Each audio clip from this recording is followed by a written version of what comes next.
저렇게 살지 맙시다 그래요 제가. 딱 끝나자마자. 학생들이 아니 이렇게 살자고 지금 본 거 아닌가 깜짝 놀래요. 네. 아니요 저렇게 살 수 없어요. 어떻게 저렇게 삽니까 사람이.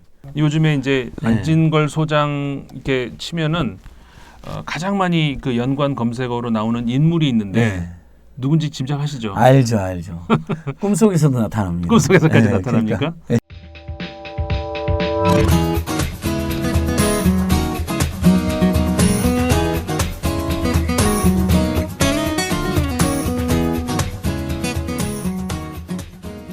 네, 여러분 안녕하십니까? 임상훈입니다. 인문결 TV 진행하고 있죠. 지난달부터 저희가 새로운 코너를 하나 마련했죠. 결이 있는 만남. 그래서 이제 각 분야에서 활동하고 계시는 많은 분들을 모시고 이야기 나눠보려고 그 코너를 마련했는데 지난달 임태훈 소장 군인권센터의 소장 맡고 계시죠. 지금도 워낙 바쁘게 또 일이 있죠. 이어서 이번 달에 정말 귀한 분, 정말 바쁜 분 한번 모셨습니다.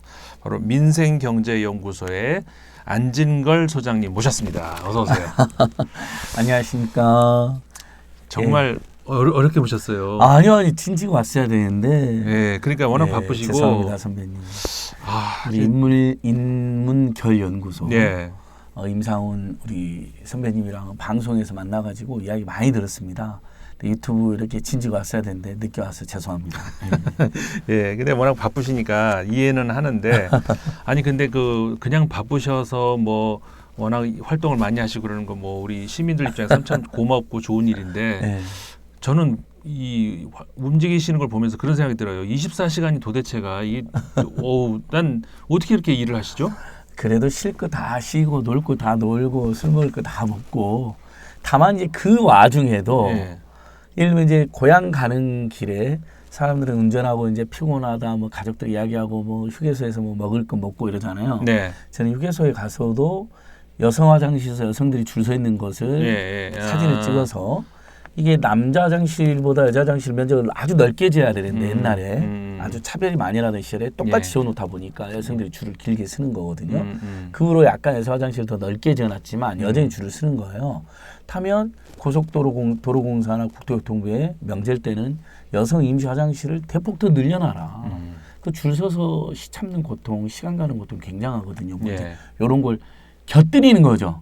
남들은 그냥 지나치거나 또는 그냥 저거 문제인데 하고 넘어가잖아요. 근데 저는 그걸 사진도 찍어놓고 글도 잠깐 써놨다가 이제 방송에서도 촉구하고 국회 가서도 이야기하고 정부 관료들 만나서 하면서 조금씩 예전에는 이제 졸음휴게소를 갔는데 고속도로 그 중간에 명절이니까 다들 경험하신 분들 졸음휴게소 가서 잠시 쉬는데 화장실 없는 거예요. 아니 졸린 김에 쉬었다가 화장실까지 갔다 와야 좋잖아요. 그렇죠. 또 다음 휴게소 들어가면 시간 걸리고 또 줄 서야 되니까 절반 정도의 화장실이 없었어요. 그래서 제가 이제 참여연대 있을 때였는데 그때 계속 캠페인하는 거죠. 졸음휴게소에 가면 화장실을 이용하게 해라. 그래서 지금 졸음휴게소의 대부분 화장실 다 설치가 됐어요. 이제 이런 걸 이제 곁들이는 것뿐이지. 저도 똑같이 노는 거 좋아하고 쉬는 거 좋아하고. 그러니까 이러시군요. 그러니까 제가 아까 24시간이 모자라질 것 같다 그런 말씀을 드렸는데 보통 사람들은 일할 때 일하고 쉴 때 쉬고 그러다 보니까 이제 뭐 5시간 일하고 뭐 5시간 쉬고 뭐 이렇게 할 수 있는 건데 안 소장님은 일할 때도 일을 하지만 쉴 때도 계속 일을 하는. 그러니까 쉬면서 일종의 취미 생활이죠. 취미. 즐기면 되는 거잖아요. 그걸 일이라 생각하지 않고. 취미라고 표현하셨지만 사실상 이 사회운동이 생활화되신. 저는 뭐 사회운동이나 또는 뭐 활동가 이런 말을 제 스스로는 생각해 본 적이 없습니다. 그냥 인간의 삶이라는 게 늘 정치나 사회에 영향을 받으니까. 그렇죠. 다만 많은 분들이 조금 더 정치나 사회에 혜택을 봐야 되는데 그래서 한국 사회는 오히려 불이익을 당했잖아요. 서민들이나 조용한 사람들, 약한 사람들이 그러지 않도록 시민들을 조직해서 계속 캠페인하고 노력하는데 예를 들면 이제 삼겹살 가서 소주 먹을 때도 마찬가지예요. 뭐 소주값을 올린다는 거예요, 막. 근데 서민들이 3,500원, 4,000원 먹는 소주가 5,000원 되면 이거 너무 서글픈 일이잖아요. 그러면 다른 건 몰라도 소주값 인상은 신중해야 된다. 이제 이런 식으로 캠페인하는 거죠. 이제 가가지고도 이제 같이 술 먹는 사람들한테 의견도 물어보고. 그러니까 저 같은 사람은 술 먹으러 가면은 술이나 퍼먹고 있는데. 아니요, 선배님도 그 술과 관련된 어떤 인간의 그 문의에 대해서 늘 연구하시잖아요. 인문, 문의문. 네. 그래서 박근혜 정권 때 제약세라고 해서 소주세하고 담배세를 올리겠다는 거예요. 그것도 그것을 민중이 즐겨 먹고 피우는 게 제약이라는 거예요. 아이고. 어디서 말도 안 되는 종교적 그런 근본적 관점으로 갖고 나와가지고 그걸 죄니까 니들이 제일 저쪽에 돈을 더 내라는 관점으로 인상을 추진한 적이 있었거든요. 네. 저희는 뭐 결사 강력 반대했죠. 이건 죄악이 아닐 뿐만 아니라 참여연대 시절에. 예. 그리고 부자 증세는 안 하고 서민들에게 증세하려고 하는 굉장히 더러운 꼼수다. 네. 반대해서 이제 저지한 적이 있었습니다. 그러니까 일상이 계속 이 민생과 관련이 있어요. 그러니까요. 그다음에 맨날 이제 우리 선배님과 저랑 이제 통신비도 솔직히 비싸잖아요. 그러니까 나 이거 여쭤보려고 그랬어요. 얼마 전에도 영화 기생충 그 방송하셨잖아요. 인문결연구소 TV에서. 그 기생충이 처음에 이렇게 시작하잖아요. 반지하에서 시작하고 그러니까 서민들이 제일 힘든 게 뭔지 정확히 나와버려요. 반지하에 살고 있어요. 일단은 주거 난민이 많아요. 우리나라 국민 50만 명이 실제로 비주거 공간에 살아요.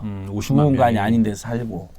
그다음에 그분들이 이제 먹고 살려면 사실 통신해야 되잖아요. 왜냐하면 일을 하려고 하면 그렇죠. 직장을 잡으려든 알바를 하든 또는 뭐 박스 접기 알바하는 게 나오잖아요. 거기서 피자집. 그러려면 통신해야 되니까 그렇죠. 이 집에 아이파이 잡는 게 나오잖아요. 그러면 저는 그냥 통신하다가 야 요금 너무 비싸다 이거 큰일 난다. 이거 요금 인하해야 된다. 데이터 비용 너무 비싸다. 이거 인하시키자.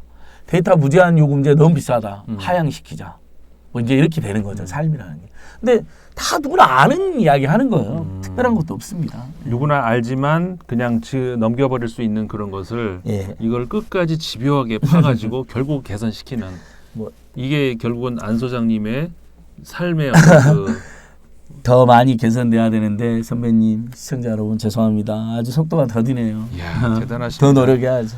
이 통신비 관련 문제도 그때 그 다스베이다 말고 그 전에 그 김어준의 파파이스. 파파이스. 거기에 한번 출연하시고 설명을 해주셨는데, 그러니까는 그때 설명해주신 그거는 그 뒤로 많이 좀 거쳐졌나요? 특히 이제 기본 요금 11,000원이라는 게 다 숨겨져 있다. 모든 통신에. 근데 이미 다 인프라가 깔려 있어서 기본 요금 받을 필요가 없다. 11,000원을 일괄 인하해야 된다는 이제 캠페인에서 문재인 대통령 시절 후보 시절 공약으로도 들어갔는데 통신 재벌 3사하고 일부 관료들이 결사 반대하는 거예요. 영업이익이 줄어드니까. 그렇겠죠. 그래서 모든 국민한테는 안 되고 65세 이상 어르신들 기초연금 받는 분들이 이제 노인 어르신들 중에 70% 기초연금을 받게 설계가 되어 있거든요. 그분들한테는 11,000원씩 감면되는 것으로 그분들에게만 이제 적용이 일부 됐고 그 다음에 이제 우리가 통신 가입할 때 단말기 보조금을 받잖아요. 대부분 비싸니까 너무 비싸니까. 그렇죠.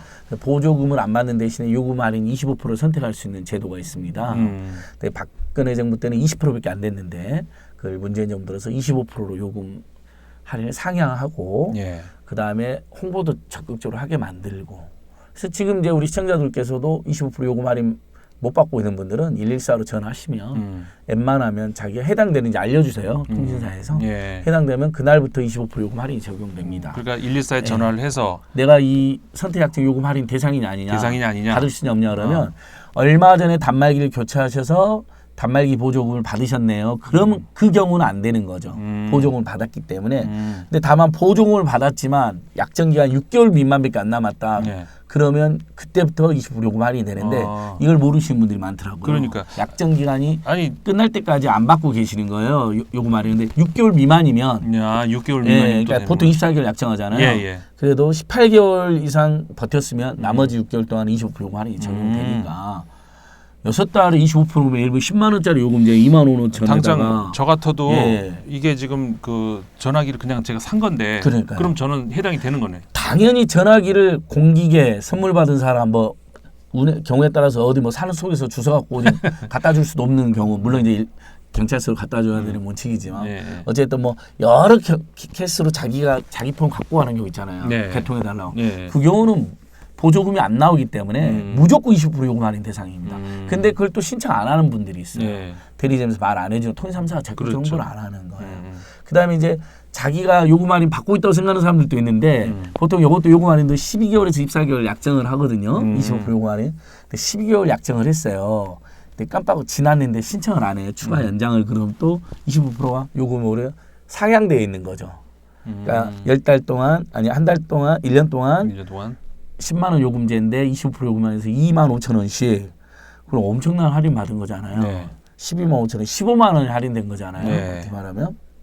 근데 자기가 12개월이 지났는데 계속되고 있는 착각을 하는 거예요. 근데 약정 기간이 지나면 할인이 없어지기 때문에 전화해서 연장을 해달라고 그래야 됩니다. 하여간 이 대기업들 잠시만 우리가 한눈 꼼수이시죠. 안 알려주고. 잠깐만 한눈 팔면은 네. 아까 이제 제가 말씀드렸잖아요. 10만 원 요금제 25% 요금제면 2만 5천 원. 네, 2만 원. 15만 원이 아니군요. 2만 5천 원이면 10달이면 25만 원. 그 다음에 2달까지 하니까 30만 원이 할인되는 거예요. 10만 원 요금제를 기준으로. 그러니까 엄청난 할인이죠. 이거 꼭 이용하셔야 됩니다. 해야 되네. 보증을 받았다 하더라도 약정 기간 6개월 미만이면 그날부터 25% 할인이 된다는 거. 예. 내가 이미 약 25% 요금 할인 받고 있지만 기한이 지나면 다시 25% 요금 할인이 없어지기 때문에 반드시 연장하셔야 된다는 거. 그다음에 단말기를 내가 가지고 와서 또는 심지어 사는 경우도 하더라도 예. 보조금을 안 받는 경우는 무조건 20% 요금 할인이 가능하다는 거. 보조금 받는 사람만 못 받는 거죠. 다음 보조금 받아도 약정기간 6개월 미만이면 25% 요금 할인. 우리 인문결 연구소에서 드리는 꿀팁입니다. 예, 고맙습니다. 그리고 그러니까 이거를 그 참여연대에서 일하실 때 그때 예. 완전 저 추진을 해가지고 그렇게 이뤄낸 것이잖아요. 예, 저희도 이제 주장 이거죠. 교육비, 주거비, 의료비, 통신비자비, 교통비 6대 부담. 가게에서 보통 임상훈 선배님이나 저나 또 우리 시청자 여러분들께서도 가계부를 한번 작성하시거나 작성 안 하셔도 감으로 알잖아요. 월급 예를 들면 대부분 200만에서 400만 원 정도 들어올 거고 네. 보통의 서민들이 예. 물론 이제 한 500만 명 정도는 200만 원도 안 들어오죠. 왜냐하면 최저임금만 받는 분들이니까 그분들 경우에는 한 179만 원 올해 기준으로 이렇게 받아서 힘들게 사는데 그중에 대부분이 통계청 통계 보면 교육비, 주거비, 의료비, 통신비, 교통비, 이자비로 나갑니다. 이제 식료품비까지 해갖고. 근데 식료품비는 어떻게 우리가 뭐 그냥 먹고 기본적인 거니까 빼놓더라도 네. 사회가 책임져야 될 공공적인 서비스 비용이 한국 사회가 너무 과도합니다. 뭐 유럽이라든지 이런 데 비해서. 그러니까 삶이 고달픈 거죠. 그렇죠. 그러니까 한 푼이라도 더 벌어야 되니까 노동시간이 길어지고 노동시간이 길어지니까 당연히 피곤하니까 사람들이 우울하고 피곤하고 만성피로에 시달리고 지하철이나 버스 타면 다 졸고 있고 그 다음에 운전을 거칠게 하니까 운전사가 많이 나고 왜냐하면 피곤하니까 빨리 가서 쉬니까 운전이 거칠어지는 거예요. 피곤하니까 운전에 여유가 없어지는 거예요. 그래서 교통사고 발생률도 세계 OECD에서 가장 높고 그렇게 우울하고 돈을 벌어도 희망이 없으니까 아예 안 나버리고 자살해버리고 이제 이런 삶의 악순환 구조에 놓여 있거든요. 대한민국 국민의 삶은. 이걸 선순환으로 만들어보자. 월급은 올라가고 올 소득은 올라가요. 근데 교육비, 주거, 의료비, 통신비, 자비, 교통비는 옛날보다 확 줄어들었어요. 그러면 노동 시간을 늘릴 필요가 없죠. 그렇죠. 오히려 휴식 시간을 늘리겠죠. 그러면 당연히 운전에 있어서도 여유가 생길 거고 그렇죠. 휴식이 충분하니까 산재도 덜 생기겠죠. 네, 그렇죠. 일하다가 너무 깜빡하고 이렇게 사고 나는 경우 있잖아요. 실제로. 네. 대부분 기업들이 산재를 예방하는 비용을 안 들여서 사고 나는 경우도 많지만 정말 안타깝게 우리 노동자 개인들도 너무 피곤해갖고 네. 이것도 사실 노동자 문제는 아니죠. 너무 피곤하고 과로하다 보니까 사고 나는 경우도 있는 거잖아요.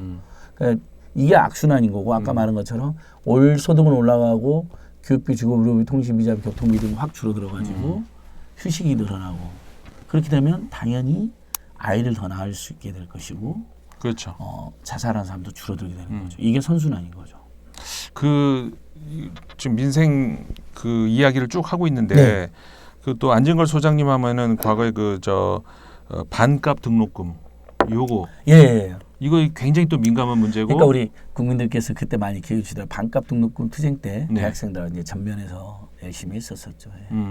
그래서 대학가에 국가장학금 제도가 참으로 도입되고 국가장학금 예, 제도. 유럽에 있는 유럽처럼 무상교육까지는 아니어도 네. 반값 등록금에 근접하게 국가장학금을 주는 겁니다. 네. 그게 이제 도입이 됐고 국가장학금은 그럼 어떤 사람들이 혜택을 받는 걸까요? 지금 현재는 소득 8분위까지 받고 있습니다. 9분위, 10분위는 제외되어 있는데 그것도 논란이 있는데 어쨌든 네. 소득 8분위 서민 중산층까지는 받을 수 있고 학점 평균이 B 이상이야 받을 수 있습니다. 이건 이제 큰 문제죠. 왜냐하면 국가장학금 성적장학금이 아니거든요. 그렇죠. 그렇죠. 소득에 성적에서 거르는 건 좀 따라서 문제가 있네.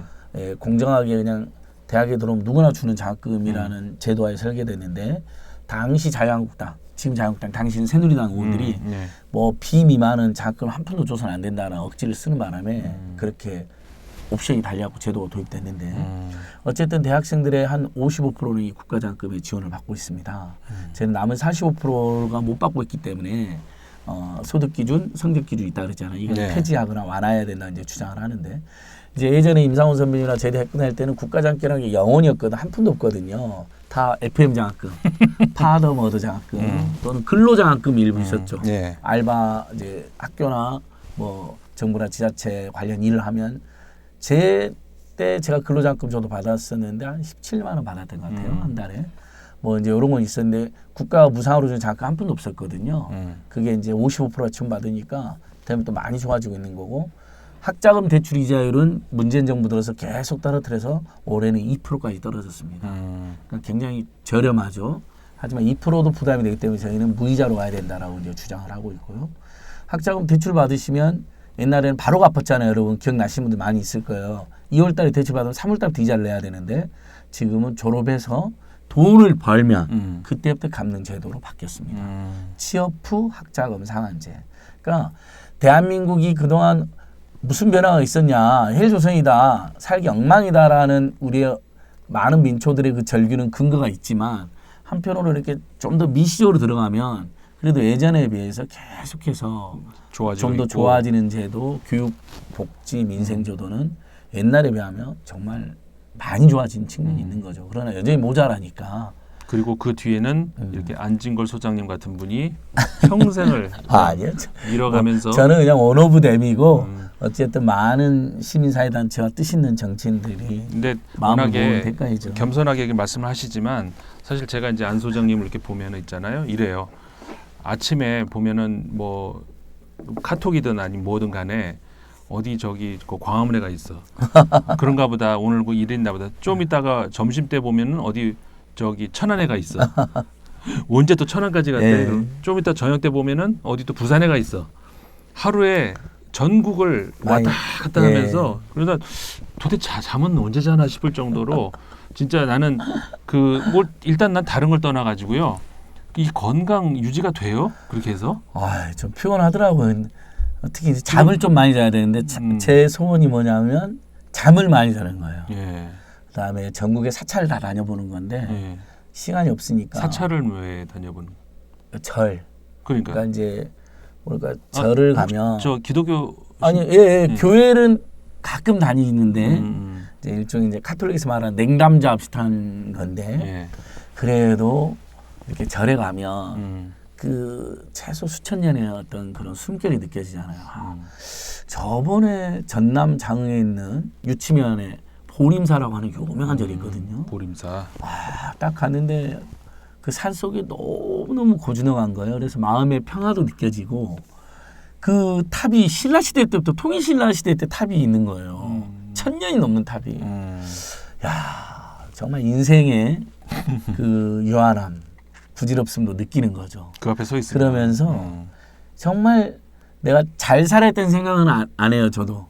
잘 살기 쉽지 않잖아요. 사람이란 게. 예. 근데 나쁜 짓 하지 말고 탐욕 부리지 말자. 딱 두 가지 다짐이 들더라고요.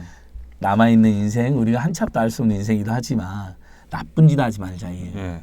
그다음에 탐욕 부리지 말자. 나쁜 짓 하지 말자. 네. 탐욕 부리지 말자. 이건희 씨, 이재용 씨처럼 몇 조원씩 쌓아봐야 뭐합니까? 하늘에 가져갈 것도 아니고. 노동자, 중소기업, 직원들 피눈물 나게 해가지고 엄청난 비난과 비판의 대상이 되잖아요. 그렇게 벌어들인 돈, 누가 그런 돈을 깨끗한 돈이라 그럴 거며 존경할 수 있겠습니까? 근데 심지어 그렇게 힘들게 번 돈, 본인도 고생을 했겠죠, 예. 사실. 근데 하늘로 한 푼도 못 갖고 가잖아요. 그렇죠. 지금 몇 년째 누워 계시잖아요. 네. 무슨 의미가 있습니까? 그런 삶이. 오히려 살아있을 때 최대한 베풀고 나누고 물론 자기가 먹고 살 것은 챙겨야겠지만 그렇죠. 저도 가족들, 그 아이들 챙기는 건 너무 당연하다고 생각해요. 그것까지 어떻게 우리가 안 챙기면서 고 이태석 신문이처럼 살 수 있겠습니까? 제가 학생들하고 수업할 때 상지대, 경희대 수업할 때 울지마 톤즈 네. 다큐멘터리 항상 같이 보거든요. 네. 그럼 학생들 중에도 그렇고 저도 그렇고 이제 이렇게 이제 눈물을 막 네. 글썽이는 분들이 꽤 있어요. 끝나고 나면 조금 잠잠해져 학생들도 네. 굉장히 감동을 받아고 네. 저렇게 살지 맙시다 그래요 제가. 음. 딱 끝나자마자 학생들이 아니 이렇게 살자고 지금 본 거 아닌가 깜짝 놀래요. 예. 아니요 저렇게 살 수 없어요. 어. 어떻게 저렇게 삽니까 사람이. 모든 걸 포기하고 어떻게 사랑과 박애로 삽니까. 우리는 저렇게 살지 말고 100분의 1만 흉내내고 나머지 100분의 99는 사랑하는 사람들은 행복하게 사십시오 그래요. 단 그 100분의 1이라도 이태석 신부님의 그 위대한 삶의 100분의 1이라도 우리가 배운다면 탐욕을 저지르고 다른 사람 괴롭히지는 않지 않겠습니까? 그런 생각이 들더라고요. 아, 이거 정말 좋은 말씀 한마디 한마디 빼놓을 수가 없는데 아닙니다. 워낙 또 바쁘시니까 예, 시간 예. 관계상 다음 제가 예. 좀 그러니까 이 소장님 오늘 모시면서 제가 키워드를 한 3개 정도를 준비해봤는데 아, 세 개나요? 예, 하나가 이제 민생이었어요. 예. 왜냐하면 소장님 하면은 바로 이제 민생이 떠오르기 때문에 민생 이야기를 우리 많이 예. 들었습니다. 두 번째 제가 여쭤보고 싶은 키워드가 뭐냐면요. 소장님 관련해서 인터넷에서 이렇게 하면은 민주당이 나와요. 예. 더불어민주당. 그래서 소장님이 민주당 당원인가? 그건 아닙니다. 아닌 것 같은데. 16년 반 동안 진보정당의 당원이었어요. 예전에. 예. 아주 어렸을 때부터. 예. 근데 그 후로 이제 참여연대 사무처장이 됐는데 예. 시민단체 사무처장 여러분 뭐 정치활동에 자유가 있지만 혹시라도 우리 낙선운동도 하고 권력감시도 하고 비판도 하니까 당적을 가지고 그렇죠. 있으면 아, 저 사람이 정의당이니까 정의당한 두어적이고 나머지 정당한테는 비판적이구나. 저 사람 민주당이니까 민주당한 두어적이고 나머지 정당에 신익하라거나 이렇게 오해할 수가 있기 때문에 참여 시민단체들 다 간부들 전부 다 당적의 자유도 있고 정치활동 자유도 있는데 사무처장하고 대표님들 네. 이렇게 아주 소수는 당적을 못 가지게 해놨어요. 네. 버리게 해놨어요. 그래서도 그때는 이제 당적을 이제 버려서 네. 지금은 이제 비당원이고 뭐 그럼에도 불구하고 이제 상실 가진 우리나라의 시민들이라면 뭐 민주당이나 정의당이나 녹색당이나 또는 뭐 민중진보정당들이 좀 더 잘 되길 바라는. 예. 근데 이제 그 중에서 뭐 어쩔 때는 민주당이 잘하면 박수 보내고 정의당이 박수 보내고 녹색당이 또 잘하면 박수 보내고 이렇게 그 왔다 갔다 할 때 있잖아요 사람이라는 예. 게 그런 평범한 시민 중에 한 사람입니다. 근데 소장님이 연관 검색어로 민주당이 나오는 이유가 그건 아마 한 번도 그런 적이 없는데 최근에 민주당 공천 심사위원회 위원이 돼서 그런 것 같아요. 4.11 총선에 예. 그게 이제 비당원 중에 비당원 중에 외부인 중에서도 비당원 시민사회단체 출신이 그 정당이란 건 국민의 세금이 지원받는 예. 공당이잖아요. 예. 사당이나 일부 패거리가 아니라 사실 그래서 자유한국당이 저렇게 엉망으로 하면 안 된다고 저는 보거든요. 만약에 자기들끼리 돈 내고 자기들끼리 정당활동 사람들이면 마음대로 해도 그러려니 할 수 있어요. 100번 양보해서요. 근데 우리 여러분 정말 억울하고 안타까운 게 우리 국민의 세금이 네. 몇백억씩 지원이 되거든요. 그 정당에. 국회의원들에게는 보좌관까지 하면 자유한국당 국회의원 100몇 명한테 1년에 6, 7억이 지원이 되고 있고 우리 국민 세금이. 그다음에 중앙당으로는 자유한국당 중앙당으로 몇백억이 지원이 되고 있어요. 이거 생각하면 아니 국민의 세금을 받으면서 저렇게 극우적으로 극단적으로 반서민적으로 해도 되나 이런 생각이 들잖아요. 예. 그런 것처럼 민주당이나 정의당의 공천 과정이 국민의 세금을 지원받는 만큼 투명하고 합리적인지를 외부에서 감시 견제할 수 있는 당내 시스템이 생긴 거죠. 그건 매우 좋은 일이잖아요. 네. 자유한국당 같은 경우는 그런 시스템이 취약하겠죠. 마음대로 하고 뭐 그런 적이 많았기 때문에. 근데 상대적으로 개혁정당이나 진보정당은 공천 과정을 더 투명하게 해서 노력해온 역사에서 이런 제도가 생긴 거예요. 그렇죠. 당원이 아닌 사람도 네. 몇 명 공천심사위원회에 들어오게 해서 후보들이 정말 아주 엉망인 후보들이 있으시잖아요. 부정부패에 연루돼 있거나 네. 그런 사람들 걸러내고 괜찮은 후보들 또는 청년 후보들 좋은 정책을 가진 후보들 서민이나 약자들을 보호하려는 후보들이 공정한 경선을 치를 수 있도록 이렇게 체크해주는. 그러니까 이번 그 4.11 총선을 앞두고 더불어민주당의 공천 심사위원으로 이제 활동을 맞습니다. 하시는군요. 처음으로 정당 내부 위원과 물론 이런 건 처음 해보는 거여갖고 많이 설레기도 한데 어쨌든 저는 사회경제 약자들이나 서민들을 대변하고 옹호하는 분들이 경선에라도 많이 나가서 물론 이제 경선 나갔는데 떨어지는 것은 저희들의 어쩔 수 없는 거죠. 그거야 뭐. 하지만 경선 나가서 어쨌든 선전해서 많은 분들이 국회에 들어가면 좋은 거잖아요. 예. 근데 저는 무슨 생각이 드냐면은요. 사실 안 소장님 보면서 그 안 소장님 같은 분이 진짜 국회로 들어가야 된다라고 저는 생각을 해요.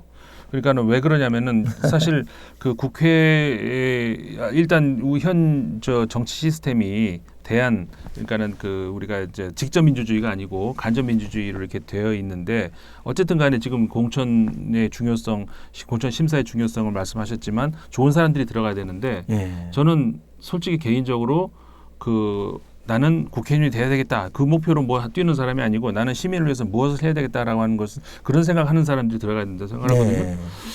나는 안 소장님 같은 경우 좀 현실 정치에 좀 들어가셨으면 좋겠는데. 뭐 민주당이나 정의당, 녹색당에서 이렇게 국회의원 하거나 아니면 준비하는 분들을 보면 그런 취지로 방금 임상훈 선생님 말씀하신 취지대로 정말 사심 없이 열심히 하는 분들도 많이 있긴 하더라고요. 제가 지켜보니까 물론 아직도 아닌 사람도 있죠. 그런 사람 우리 유권자들이 걸러내기도 하고 지적을 해야 되는데 저는 제가 그런 역할을 할 수 있을까? 많은 분들이 의견을 주셔서 생각을 해봤는데 일단 저는 너무 이제 스타일이 안 맞더라고요. 저는 제도 정치보다는 그냥 길거리의 정치. 그러니까 어떤 스타일이 안 맞아요? 그러니까 그 정치인 스타일, 국회의원 스타일이 저한테는 안 맞고. 그러니까 그게 왜 안 맞냐고요? 난 이런 사람이 국회의원이 돼야 될 것 같은데.